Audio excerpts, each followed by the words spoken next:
शिक्षणासाठी जीवघेणा संघर्ष, प्रशासनाच्या दुर्लक्षाने विद्यार्थी आणि ग्रामस्थ वेठीस. 24 फुटांच्या पुलाची मागणी प्रलंबित. रवींद्र वळवी, मोलगी प्रतिनिधी.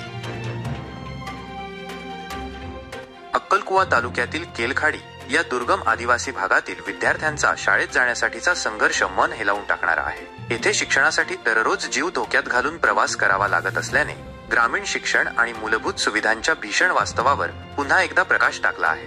केलखाडी येथील डोंगरपाड्यातून सुमारे 20 विद्यार्थी केलखाडी येथील जिल्हा परिषदेच्या प्राथमिक शाळेत शिक्षण घेण्यासाठी येतात. मात्र नदीवर पूल नसल्यामुळे या चिमुकल्यांना दररोज एका धोकादायक ओढ्यावरून झाडांच्या फांद्या पकडत जीवघेणा प्रवास करावा लागतो. पावसाळ्यात ही परिस्थिती आणखी बिकट होते. दिवसातून 2 वेळा आपला जीव धोक्यात घालून नदी ओलांडण्याची ही सवय मुलांच्या मानसिक आणि शारीरिक आरोग्यावर गंभीर परिणाम करू शकते, अशी भीती व्यक्त केली जात आहे.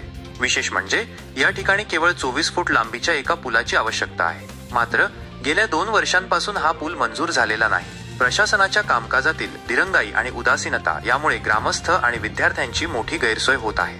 डोंगरपाड्यातील सुमारे 400 रहिवासी, ज्यात शाळकरी मुलांचाही समावेश आहे, या धोकादायक प्रवासातून बाजारहाट करण्यासाठी आणि मुलांना शाळेत पोहोचवण्यासाठी मोठी कसरत करत आहेत.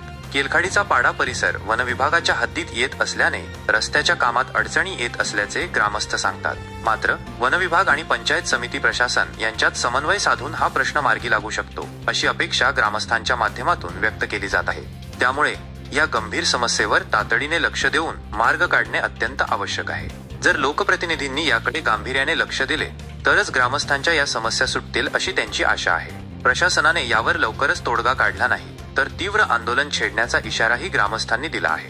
प्रत्येक मूल शिक्षण घेण्यासाठी पात्र आहे, पण त्यासाठी त्यांना सुरक्षितता आणि आधारभूत सुविधा पुरवणे ही समाजाची आणि शासनाची जबाबदारी आहे. या विद्यार्थ्यांच्या सुरक्षित शिक्षणासाठी तातडीने पावले उचलणे गरजेचे आहे.